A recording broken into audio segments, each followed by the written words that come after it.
como lidar com a rejeição. Cedo ou tarde, as pessoas passam por essa experiência de se sentir rejeitado e com isso é muito comum que elas se sintam diminuídas, que elas se sintam insuficientes. Eu mesmo já passei por isso em várias épocas da minha vida, inclusive na minha infância, onde eu me senti rejeitada por parte da minha família. Depois, na adolescência, quando eu estudei num colégio que eu não me dava bem, sofria bullying, não conseguia me adequar ao ambiente com aquelas pessoas, tive que mudar de escola. E quando a gente é rejeitado em alguma época da nossa vida, parece que vem uma sombra acompanhando a gente, que a gente acaba se sentindo rejeitado em várias outras coisas. Parece que é um padrão que vai se repetindo. A gente se sente rejeitado, às vezes, aonde nem é. Às vezes você nem está sendo rejeitado e você se sente rejeitado. Antes da gente falar um pouco sobre como lidar com a rejeição e tornar esse processo mais leve, vamos falar um pouquinho de como isso surgiu, né? Por que dói tanto a gente se sentir rejeitado? E a primeira coisa que a gente pode falar sobre isso é que os homens sempre foram seres muito sociais, né? Desde o início da evolução. Se você parar para pensar num predador como um tigre, uma onça, seja lá o que for, eles são animais solitários, eles caçam sozinhos, eles têm presa, eles têm garras, porque eles são independentes na natureza. O ser humano não. Nós não temos garras, não temos presas. Então, a nossa evolução foi sempre em conjunto. Então, por instinto de sobrevivência, os homens precisavam estar em grupos para poder se proteger de caçador, para poder caçar, até mesmo para cuidar dos bebês, né? Você imagina como é que uma mãe sozinha ia cuidar de um bebê lá no meio da natureza, lá o que for, e ainda tem que caçar para poder alimentar ela e a criança, não tem como. Então, já é uma comunidade ali em volta dela para poder ajudar, né? A gente evoluiu assim, estando no meio de outras pessoas também. E naquela época, uma pessoa ser expulsa do bando, ou seja, que a pessoa ser rejeitada, significaria uma sentença de morte. Que uma pessoa sozinha dificilmente se viraria bem na natureza. E o tempo passou, a gente evoluiu, a gente não vive mais em caverna, nem nada disso. Mas esse instinto de sobrevivência ainda tá na gente. Esses mecanismos ainda agem, só que de formas diferentes. Então a gente traz dentro da gente essa coisa de ser aceito, de querer fazer parte de situações e tal. Um exemplo disso foi aí a pandemia, né, que teve aquele isolamento social, onde as pessoas ficaram sem poder ver as outras. Você viu aí que muitas pessoas deprimiram nessa época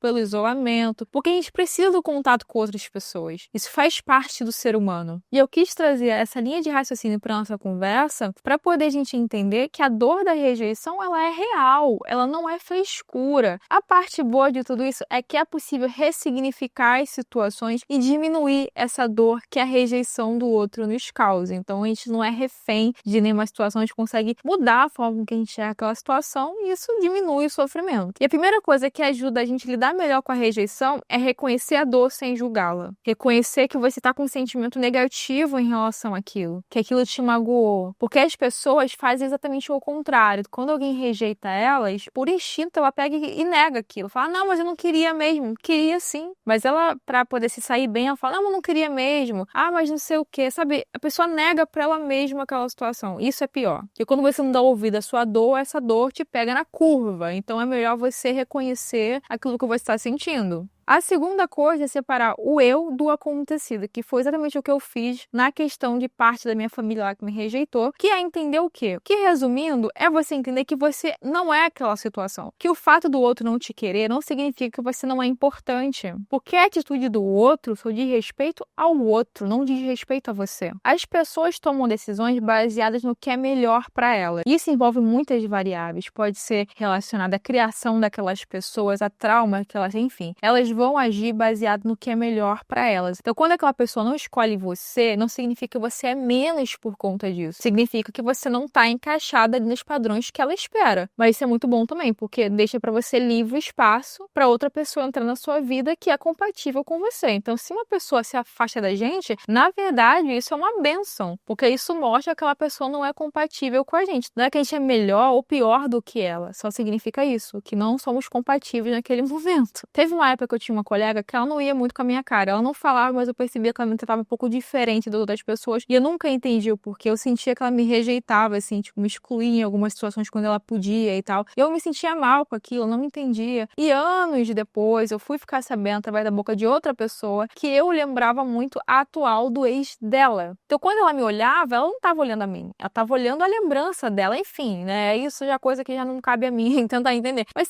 você consegue acompanhar o raciocínio? Então, quando alguém não gosta gosta da gente, não significa que a gente é ruim, não, entendeu? Não tem a ver com quem a gente é. Porque só quem sabe quem é você mesmo. As pessoas conhecem recorte da nossa personalidade. No seu trabalho você é de uma forma, com a sua família você é de outra, no seu relacionamento você é de outra maneira, com seus amigos. A gente muda de acordo com as circunstâncias, isso é normal. Então ninguém conhece a gente melhor do que a gente mesmo. Então como é que alguém vai dizer que você é bom ou ruim? Não tem como a pessoa saber. Quem tem que saber de você é você. Então nada de ficar achando que pelo fato da pessoa ter se afastado de você, você é inferior a ela. Não existe isso. A terceira coisa que ajuda a lidar com a rejeição, e para mim é o essencial de tudo, é a autocompaixão. Que é quando a gente se olha com carinho, quando a gente tem na nossa mente uma voz amiga e não um carrasco. Então, quando alguém não quiser você por algum motivo, ao invés de você pensar, ai, de novo eu não fui escolhido, ai, mas eu sou ruim mesmo. Não, a autocompaixão vai fazer com que você pense diferente, como, por exemplo, essa situação não me serviu, essa pessoa não é boa pra mim. Se ela foi embora, se ela não me escolheu, porque ela não é compatível comigo. A gente precisa se olhar com amor, com carinho. Se você se acolhe, ninguém tem o poder de te rejeitar. Se você se ama, ninguém tem o poder de te odiar, assim, te afetar, entendeu? Uma das coisas que eu percebo que piora muito essa coisa da rejeição nas pessoas é a sensibilidade, que as pessoas são muito sensíveis aos nãos, muito sensíveis às situações, sabe? Então, assim, quanto mais você se expõe a situações que podem te trazer uma certa rejeição, mais casca você vai criando. E menos sensível você fica para essas situações. E isso foi uma coisa também que eu comecei a fazer, a me expor a situações que poderiam me dar algum tipo de rejeição. Porque o nosso automático é o contrário. Então você evita perguntar uma coisa que você sabe que vai ouvir um não, você evita ir para situações onde você vão te olhar, isso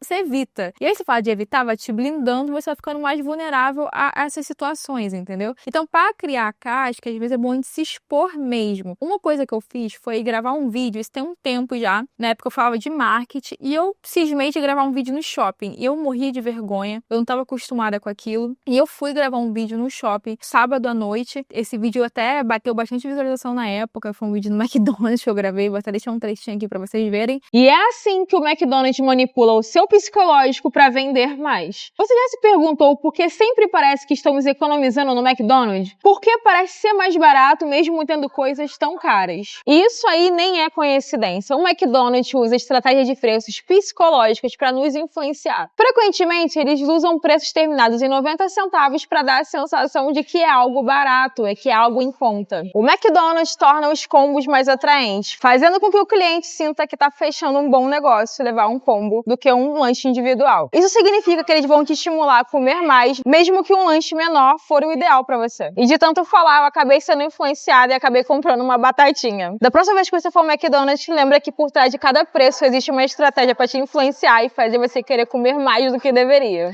Eu não tenho mais o vídeo cru, infelizmente, mas se eu tivesse o vídeo cru, vocês iam ver a cara de nojo que as pessoas me olhavam. Só pelo fato de ter alguém me gravando e eu falando. As pessoas me olhavam como se fosse uma louca, entendeu? E pra mim aquilo foi ótimo, foi uma experiência, assim, de eu perder essa coisa da vergonha, de eu perder a importância pra opinião dos outros, entendeu? Então pra mim esse exercício foi importante. De me expor cada vez mais a situações assim, de falar, alguém tem alguma dúvida? Eu tenho uma dúvida. Antigamente era a pessoa que me calava. Nossa, mas eu posso falar uma besteira assim? Posso falar uma besteira. Mas é assim que a gente treina a nossa cabeça pra poder não ficar tão sensível ao meio, entendeu? Porque senão qualquer coisinha que acontecer com você, você vai chegar com uma rejeição. E Celso, tá aí, não é. A gente precisa se fortalecer. E pra se fortalecer, a gente precisa se expor, às vezes, a situações de desconforto. E a grande sacada é ressignificar as situações, enxergar aquela situação por um ponto de vista que te cause menos dor. Nada, que eu fui rejeitada. Não pense assim, mude a forma de enxergar aquela situação, que você vai ver que o seu sofrimento vai diminuir também. E outra coisa importante também para ressaltar aqui nesse vídeo é que quanto mais autêntico você é, quanto mais você escolhe viver a sua própria essência, mais situações assim vão acontecer, porque pessoas vão se afastar de você por você ser quem você é e pessoas vão se aproximar pelo mesmo motivo. Então, pessoas que não sofrem rejeições, geralmente são pessoas muito genéricas, pessoas que se esforçam muito para agradar todo mundo, né? Pessoas que não são autênticas. E é aquilo também, né? A gente rejeita o tempo todo. A gente escolhe quem entra e quem sai da nossa vida, na verdade. Então o outro também tem o direito de não nos querer na vida deles e isso não nos faz menos, na verdade. Se esse vídeo te ajudou, se inscreva aqui nesse canal, deixa o like, um grande beijo